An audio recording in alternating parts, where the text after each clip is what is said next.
I brought a book up here, and I was going to read something out of it, but I don't want to go too long. But I was reading some of Reagan's memoirs written in his own hand. It's called Reagan in His Own Handwriting.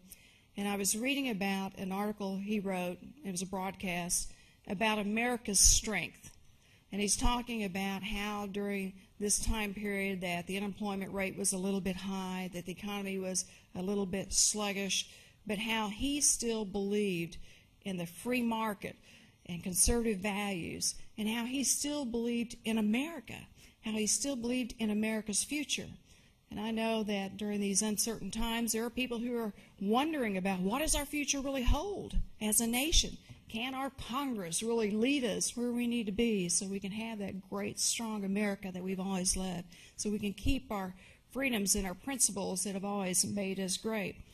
And what Reagan was saying back in 1976, over 30 years ago, some of the challenges facing America are still some of the same challenges we have today, just in a different time period.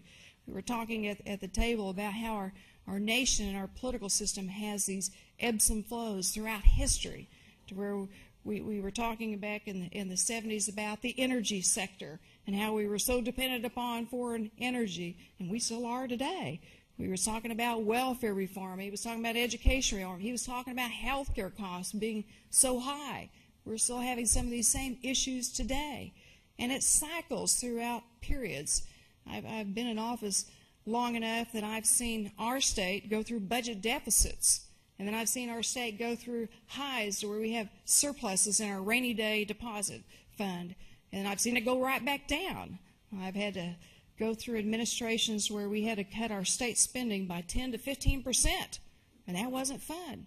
But yet, while the rest of the nation just this year has been suffering with the housing bust, with the high energy gasoline prices that has hurt some of our businesses, in Oklahoma, we've actually had a surplus of money in our rainy day fund, around $600–700 million worth. And so I've seen those ebbs and flows and how economies can come and go, and how policies, the things that we decide, public policy-wise, can have a tremendous effect upon our national economy. Well, as we look towards the future, whatever the issue might be that Congress is going to be dealing with, and I believe it's going to be, of course, dealing with our national economy first and foremost, making sure people can keep their jobs, making sure that we don't overtax, overregulate, making sure that we have the most efficient, effective type of government possible, not only on the state level but on the national level. Those are going to be some of the same issues that you will be dealing with on the local level in the state legislature. And you'll be dealing with those things, and then there will also be other issues that we'll be talking about in Congress that will affect you, like card check, or maybe it's about highway transportation funds, or whether to go more towards a government-run healthcare system, which, by the way, I tell my friends about government-run socialized medicine. You know, if you want the same federal government that can't secure your borders, couldn't process your passports, and didn't particularly do very well in Hurricane Katrina, I don't think you're going to want that same government managing your healthcare system.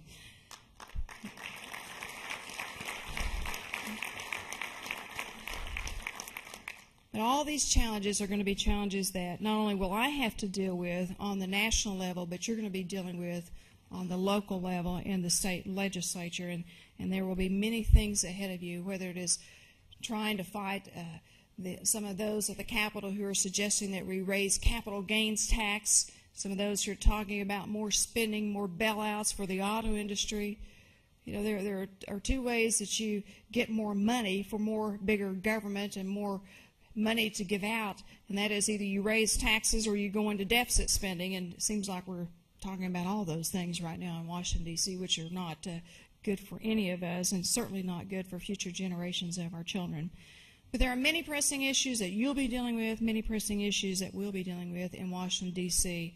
And one thing I know is that ALEC has the ability, working with a partnership in the private sector and the public sector coming together, to formulate those innovative ideas of reform to be able to build economies and jobs and opportunities for all of our Americans. So let me just close by saying thank you for all that you do back in your local states, and I look forward to continuing to work with you.